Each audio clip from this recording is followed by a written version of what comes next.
You're listening to Clearview Today with Dr. Abidan Shah, the daily show that engages mind and heart for the gospel of Jesus Christ.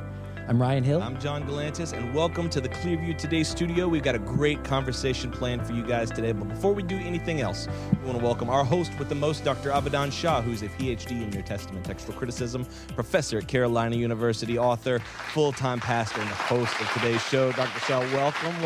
It's good to be here today. It's good to be here. See you, and I got great news. It's the return of Yes, the one, I was the about to only. say that. I got my microphone arm back. Woohoo! Yeah! So what happened was I had the big creaky one. It was squeaking too much. I said, no, we got to get that out of here. Also, Ryan is back. Welcome back, my friend. Good to be back. So- As I was doing that intro, I was like, man, feels like putting on a comfortable jacket. Just And kinda- guess who else is back? Is it David? David is back. Yeah, the engineer. David and I have been You got a camera on you, gallivanting man? across Yeah, there you go. across the eastern seaboard. The East Coast is never going to be the same again. Clearview has left its mark all over the East Coast. That's right. One in Hendersonville in North Carolina. Yeah. 1 week in Boston. One in Boston. One in Boston, Massachusetts. Tell us how it was. Did you park your car in the Harvard I car garage? packed the car.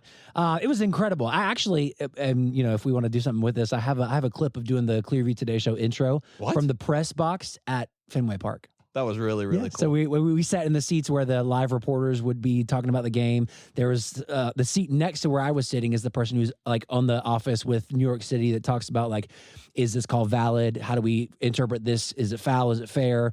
That kind of thing. So That's that was pretty neat. Got to tour around. Got to go to the Green Monster. See the only green Coke machine in the world is in the Coke Green machine? Monster. There's a green Coke machine, Pull not it up. a Only, Coke machine. only in Fenway Park in the Green Monster. Really? Pull it up, Coke David. machines The green have to Coke be machine? red. They have to be red based on marketing, but they made an exception for the Coke machine in the Green Monster in Fenway Park. What is the Green Monster? What is that? Yeah, that was my question. So because it's the smallest play space in Major League Baseball, it's the oldest stadium in Major League Baseball. It's also the smallest play area. So they built up this wall because there were home runs and hits that were going like out of the park into traffic, and there was a bunch of damage and everything. So they built this wall, this giant wall, and it's green. Is that the Green Coke machine? Yeah, that's the Green Coke machine. That's it right there. Ew. That's it. I don't like it. So they built this green wall up there, and then they were like, well, let's put seating on top of the Green Monster. They're like, no, you can't do that. There's all these kind of regulations. So then Fenway continued to lobby for seating in the Green Monster, and they let him pass it. So there's a couple rows of seats up there for the Green Monster. And So that's the Green Yeah, Monster. that's the Green Monster. We were up there. Those seats could go for, they've been upwards of $10,000. Ooh, per game? Wow. Yeah. Like just to sit there? Yeah. And like the World Series. Yeah. Oh my gosh. Absolutely. We were in this spot right there, right under where it says AAA. Uh-huh. That is also where when Steven Tyler and Aerosmith performed, that's where he did Dream On, the finale of their show. He was Wow. standing on those seats where we were. That's really Wow. incredible. So that was cool. I love Major League play, but I don't think I would ever pay $10,000. No. 10,000 is a lot of money. 10,000 is a lot for anything, but let alone Yeah. tickets. Yeah.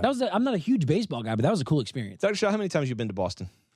I have been once. Just once? Okay. Now, I have been like to the airport, Right. passing through, but touring around Boston? touring one time, and that was in 2023 Mhm. summer Mhm. because Abigail and Jared had just moved there. So we went to sort of, visit them, and they took us around the city of Boston Wow. That's really cool. and saw a lot of sights. Yeah. It was a lot of fun. That's awesome. Yeah. Did you, let me ask you this. What was the mission trip actually like focused on? Like, was it like site work? Yeah. So we worked with an organization out there called Friends of the Homeless, Okay. which is they have a couple different initiatives, but their main place is a place called Rehoboth, and it's a place where families can come and have temporary housing as they're trying to get back on their feet and seek, permanent home housing situations. So a lot of moms, a lot of kids. There's a playground there. We did a lot of like maintenance work, some yard work. It was hot. Oh, we I were can imagine. sweating. Good gracious, we were sweating. Yeah. And then there's another location they have. It's in a place called Hull, and that is focused primarily on addiction recovery. Okay. So, That's kind of cool. We sort of split and did two things at once. Well, while you were gone, Dr. Shaw and I, we held down the fort. We talked about a lot of things. Yeah. We talked about suffering, talked about Romans 8, talked about this golden chain. Ooh, nice. But then afterwards, we said, you know what? Now that Ryan's finally back, David's back, everybody's back. Why don't we just take a day? Let's take a day. Let's go to the beach. And that's what we did. Yeah. And you could tell, I don't know if you guys can tell, but I got a little bit of color on my face. Yeah, I can we're see. looking very Yeah. sun-kissed. I I've always been jealous. Doctor, have you ever had sunburn? I have. For real? I have. But it doesn't look like the same that it does on somebody who has really fair skin. Right. complexion. Yeah. No, but I do get sunburned. Really? Yeah. How often did you get sunburned this trip?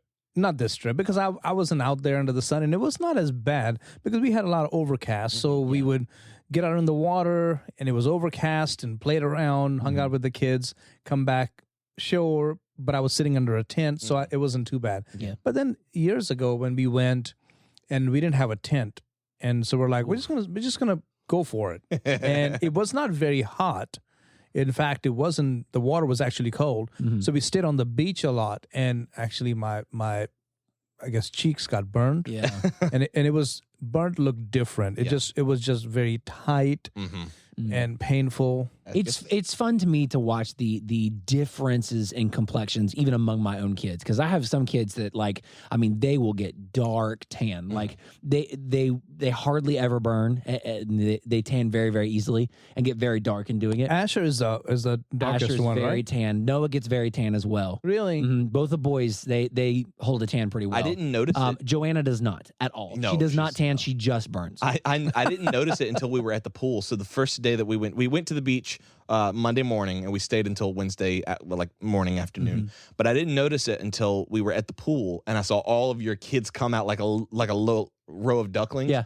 And with Asher's shirt off, you don't really realize. I mean, with his shirt on, you don't really realize how tan he is. Yeah. But then when you see his body compared to his siblings, it's like, oh my goodness. Yeah, he's pretty dark. Why is that boy so dark? He gets pretty dark. I don't know what it is about that combination of genes, but it worked for him.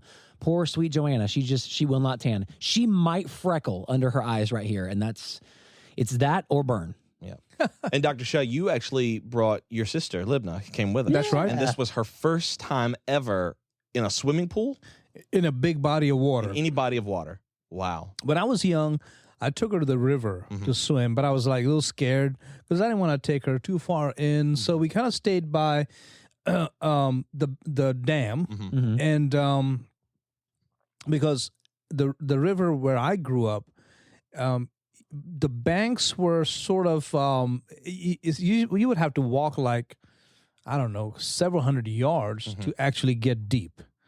So it was better for you to go to the dam and then jump off the dam into the water. Don't imagine the dams being like a Hoover Dam or anything. Right. No, not that Falling tall. hundreds of feet. No, this is just like maybe 5 feet. Okay. Okay, 5 to 10 feet. That's as tall as it gets, maybe 5 feet.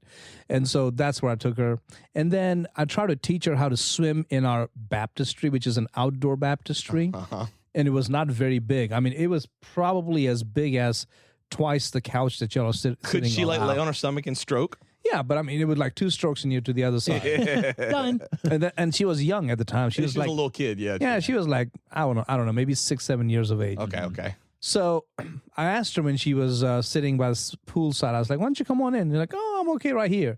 So no, come on in. And she finally came in and I said, have you been in the water? He's like, yeah. I was like, oh, where?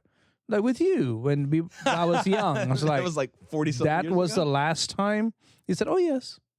So I was like, okay, keep coming. She was scared. Oh, no. She kept hanging on to the side. I was like, no, you can keep coming. Yeah. Keep coming. It was fun to see her do that, and like for someone who's grown up in like the South, you know, getting in the swimming pool is just like that's something you do. Swimming every summer. is just kind of extremely second common, nature. and so you don't realize that there's people in the world who have never been inside of a swimming pool, haven't ever swam, and so like you start seeing, okay, this person is scared, but at the same time, it was cool to see her get in the water, experience it for the first time, and actually get to a place where it's like, okay, this is kind of fun. Yeah.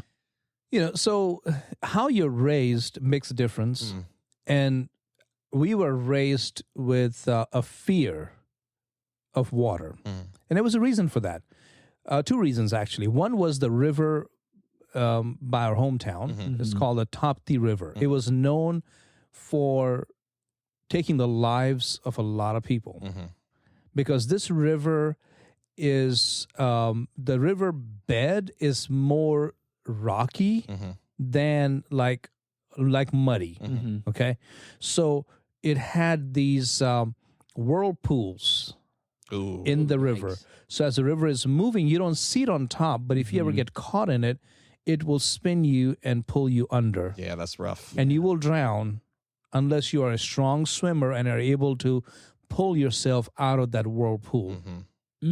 So that was a common thing. Not common in the sense like every day somebody's dying, but yeah, people had died in that river. But it was known that it was known, it's dangerous, and that's the river we used to go swim. But we would swim by the dam, where the riverbed was not, the rocky ground was not, didn't have any of the whirlpools. Yeah. But if you went like maybe 400 yards that way, it was there. So you need to know, don't go that way because you don't know where you may hit that whirlpool. Wow. Yeah. Second reason, we had a family in our church, and this family had a father, mother, and I think altogether maybe 5 children. When I say children, they were never children when I was growing up. They were teenagers. They were in their 20s, okay, much older. And the father was a steam engine driver. Mom was a homemaker. Father was a steam engine driver. His name was Julie George. George? Yeah, that was his name, J.W. George. And I still remember ever seeing him today. And he was he was a hardworking guy. He was a big drinker, and he would get drunk when he came home, and I mean stay like that until he went back to work, or Sunday morning, and he was sober up, and then Sunday night he was leaving to go somewhere to then drive the train all week long, and then come home on a Friday, and he'll be super drunk until Sunday morning. So anyways, they had 5 kids. Their oldest one was a girl, and then was a boy. And this boy was went into the Navy and became a Navy diver. Okay. So I mean, they're not just normal people, okay? Yeah. Because they go in deep rescue, deep water rescue. They do a lot of things that average people cannot do. Now, this did not happen in our Tapti River, but he was in another river, another big body of water, where inside, deep on the floor, they had what like an elephant grass. So which means it's like a really tall grass. And so he jumps off, and he got caught in the in the elephant grass.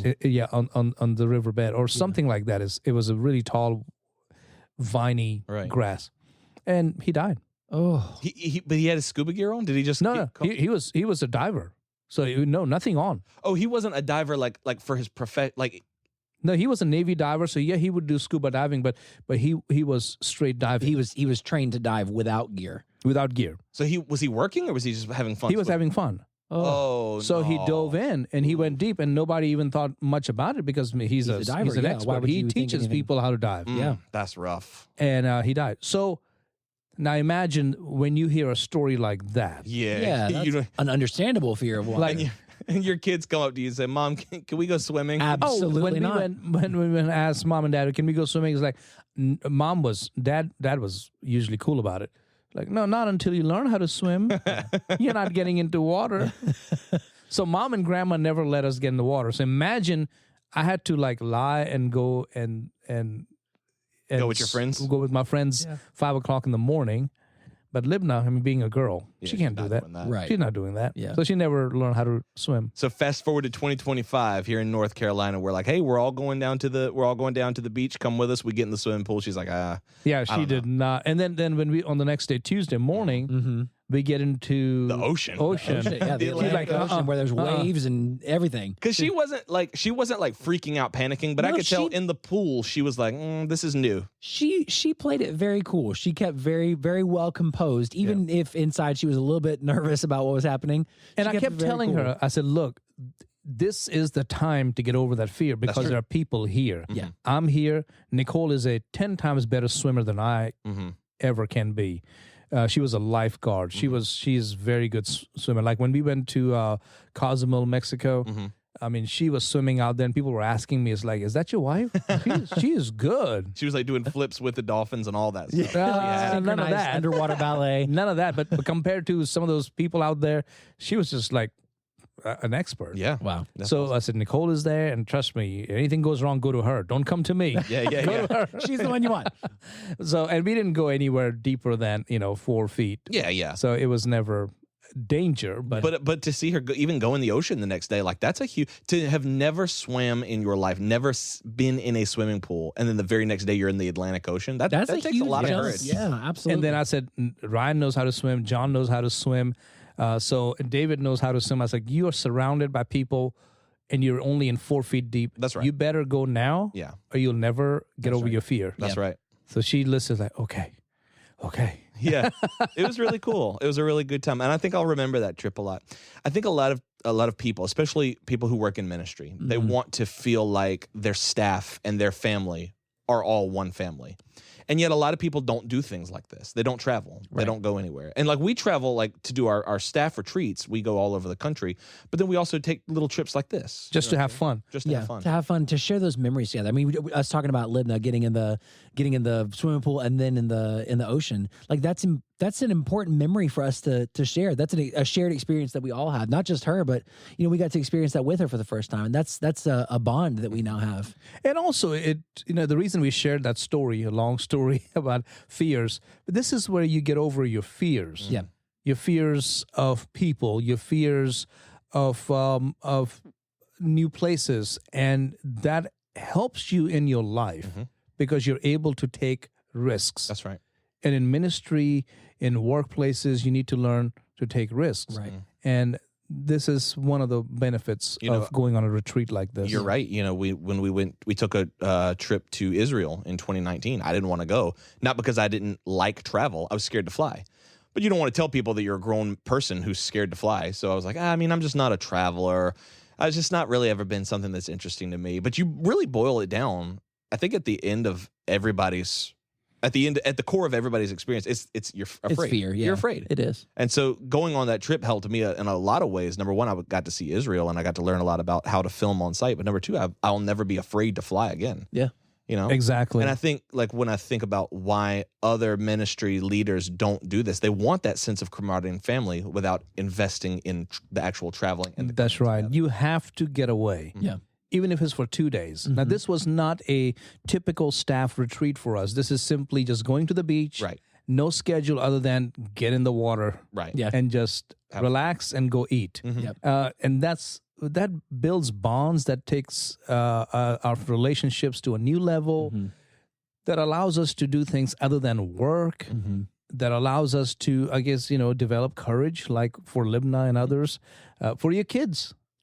I think it was Gavin who's still afraid of water. No, Holden. Holden is afraid of water. Gavin is getting better. A little bit. He's much better. He was all cool in the pool. He got a little bit better with the ocean. He used to be terrified. Holden. So the first day that we were there, they were both. It's really my fault. I wasn't watching. I was watching them, but like I had my eyes on two. I was sitting the bag down. Holden fell into the pool. Oh. It scared him. And I mean, he was not at risk of drowning, but he sank. And I just reached in, pulled him out. He was done for the rest of the trip. He did not want anything to do with the pool. He didn't even want anything to do with water. Poor guy. Before that, he was all for it. He was like, I'm going in. And he's 2. But when I set the bag down, he got away from me. He fell into the pool. Now, if I hadn't been right there, it could have been bad because he sunk. But I just reached in, pulled him out. He was underwater for less than 2 seconds, but he was done. He was through. Poor guy. Gavin is getting over that fear by seeing his friends because the hill kids were not afraid of the water, and so he was like, I'm going for it. Which is awesome to see. I mean, Asher was doing flips in the water, jumping off the side and doing, and I was like encouraging him, taking videos of him, slow motion. I was like, and then he would come over here and was like, "You got one?" I was like, "Yeah, here it is." Yeah, and then he would watch. He's like, "Okay, I'm gonna go do this. Here we go." I also loved how Asher. But think about the transformation there, because it wasn't that long ago where it was my kids on the side of the pool like, I said that to Hartley. I said, because Holden was freaking out. No, I don't want to. And I was trying to coax him in, and Hartley was like, "You can do it, baby. You can do it." And I said, "Man, Hartley, I remember not too long ago that was you. That was you. Absolutely, standing on the side of the pool, screaming, crying, and we're like, all right."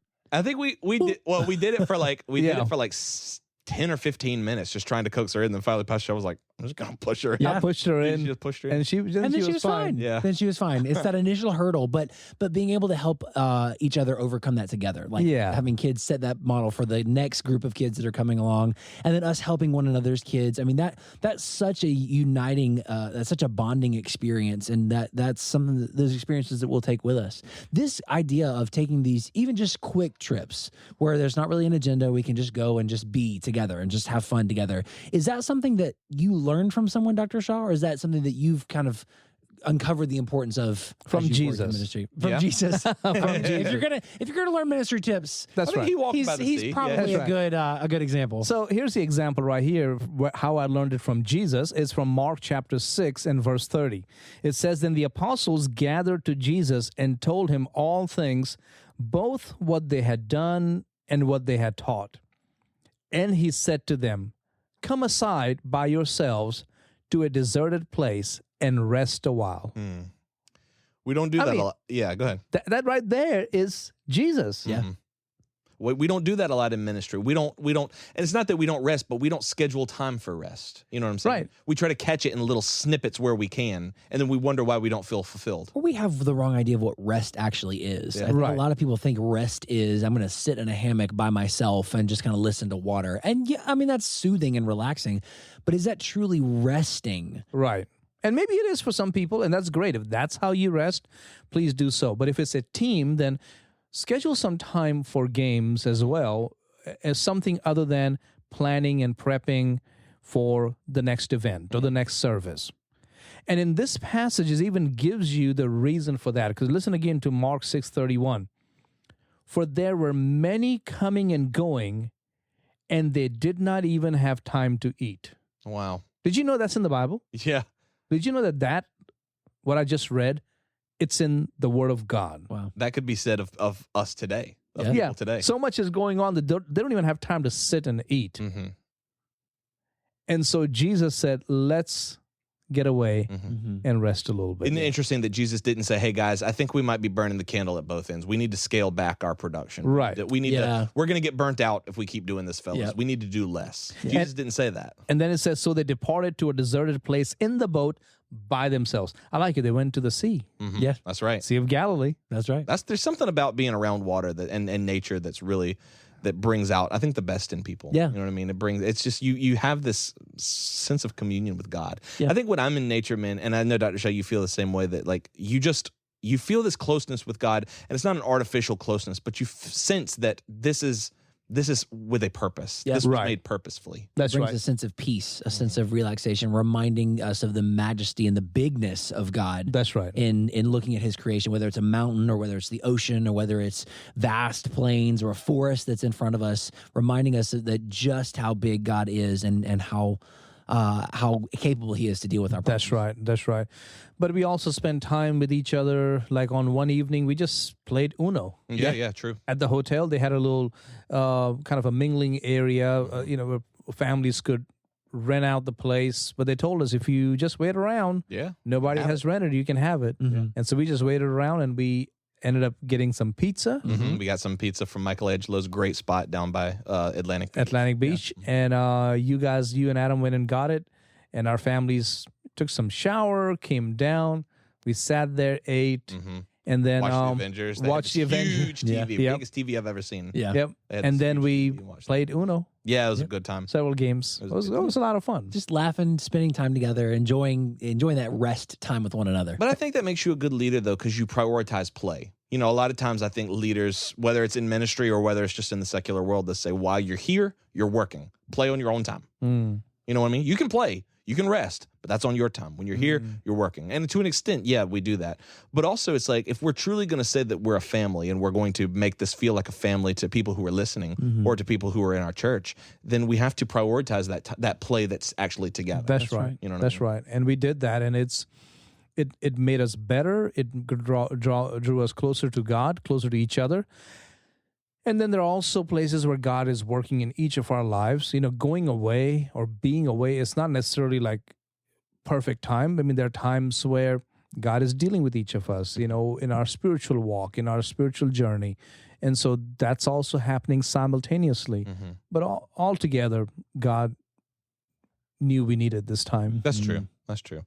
I think about a lot of the times when we're together, and I think we're at our best when we're together. And there may be people who are listening who are like, I want that camaraderie with my team. Yeah. Where do I start? Because we talk about this, and we do the show every year. We're like, hey, we're in Wyoming. Hey, we're in New Mexico. We're wherever.